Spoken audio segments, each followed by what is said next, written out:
Hello everybody, thanks for watching.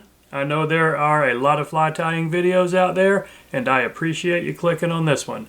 This pattern is called a deer fly, another terrestrial pattern. Summer's coming up. It's a good one to have in your box. I will explain the materials as I go and put the recipe in the description.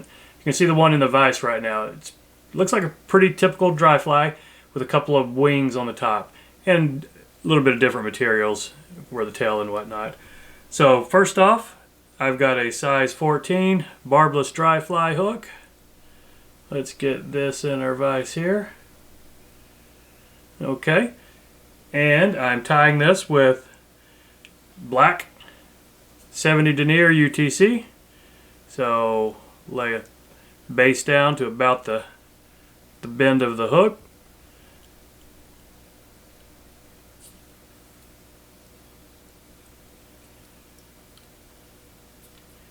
Now, the first component, the tail of this thing, is elk body hair, or sorry, moose body hair.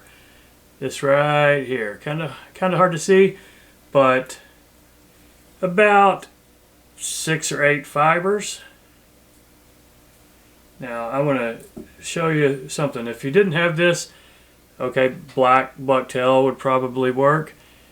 Those tails those fibers right there look fairly even, so I'm still going to put this in the stacker real quick, just because you might think they were even, but then you look at the tips right there, the butt ends, and they weren't all that even. So let's pull that out of our stacker here, and you're a little more even right there. So it's not a very long tail, maybe a little bit more than a hook gap. So let's get that, catch this in here, a couple of pinch wraps. Now this stuff will flare out on you. This moose hair is fairly hollow. I mean, it's great for floating type patterns and bugs like that, but we don't necessarily need the hollow properties for the tail. So what you can see how that's flaring up on me right there. I'll show you how we can take care of that here in just a second. Whoops, why do I always hit that? I need a bigger backdrop. So, okay, see how that's flaring up? If you're using UTC, just give it a counterclockwise spin and flatten your thread out and put some looser to medium wraps on the back there, and then tighten it back up here. You can also, that got it a little flatter there, it's spinning around on me. You can also, the first couple wraps of your Peacock herl body, you could put one of those over there and help lay that flat. So the next piece is the Peacock herl. So I'm using 2 strands. You could use 1 or you could use 3. However, depending on how thick and fluffy you want the body. I think 2 has been working the best. So bring this back up, not too far up. We've got to tie some wings and the hackle on it. So I'll give this Peacock herl a spin. Make it into a small rope here. I have to be a little careful because I've got this blue backdrop so you can see the fly here, and I always seem to bump into it. Okay, just spin this again if you need to, about halfway.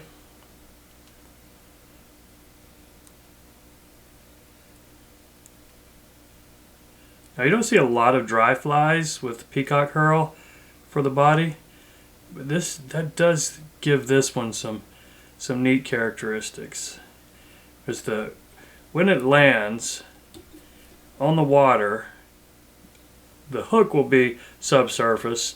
That fairly hollow tail will keep the body afloat, and then the Peacock herl body will be just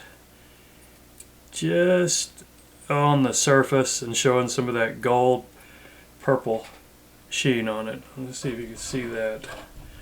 It's might be a little hard to see there.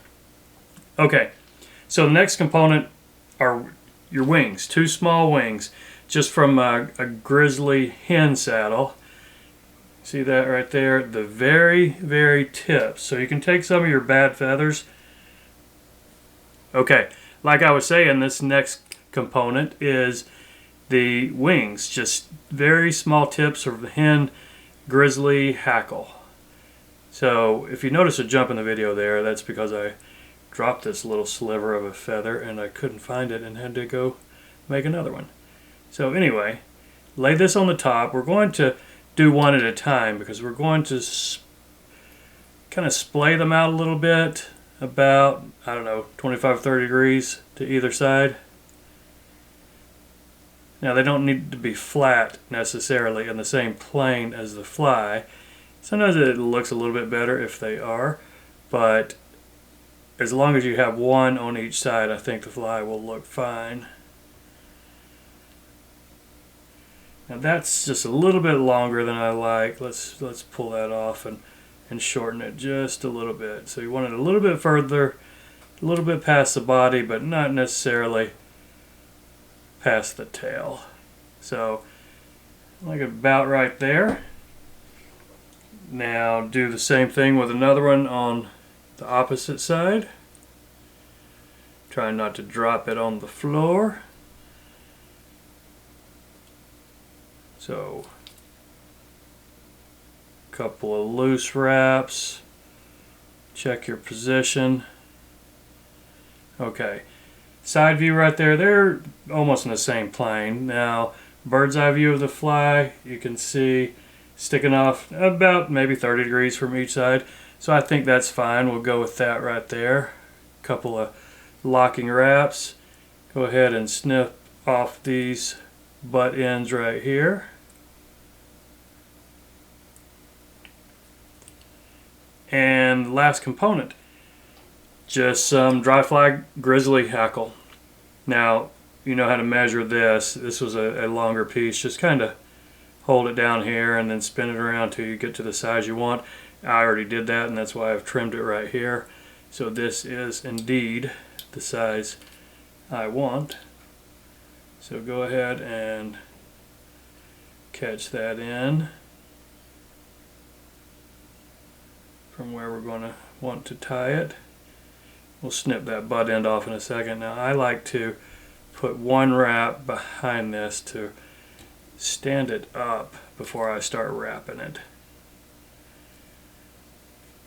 I think it makes that first wrap just a slight bit easier. Okay.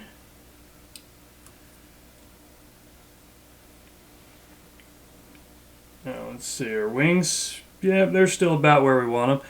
So let's just wrap this like we do any dry fly hackle.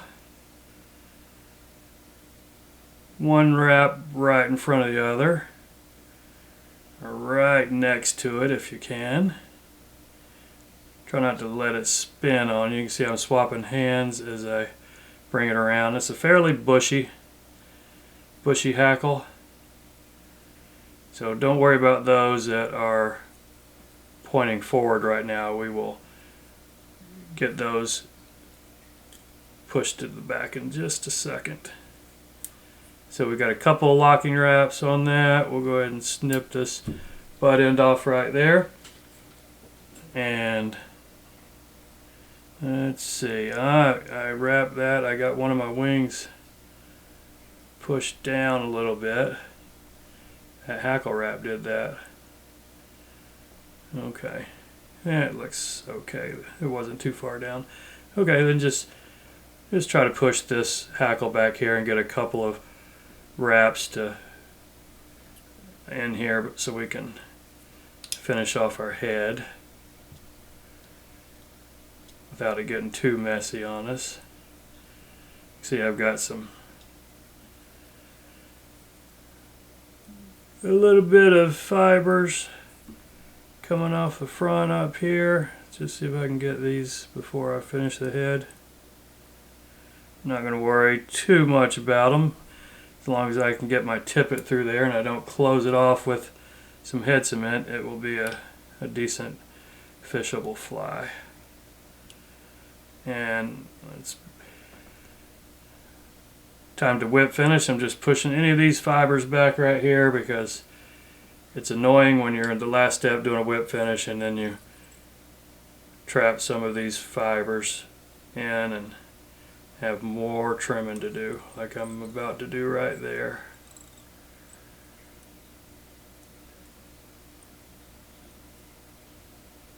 Okay, 4 turns should be sufficient for this thing. Go ahead and snip this off. And hard to see with the naked eye, but on the monitor I've got one rogue fiber sticking out up there. So side view, top view, you can still see those wings splayed off to either side, and then you got your hackle making this thing float. So there you have it, folks. If you've watched this far, I really appreciate it, and I hope you will consider subscribing. So that's it. The deer fly terrestrial pattern, great for the hot summer months and almost any trout stream you fish. That's all, folks. Thanks again for watching.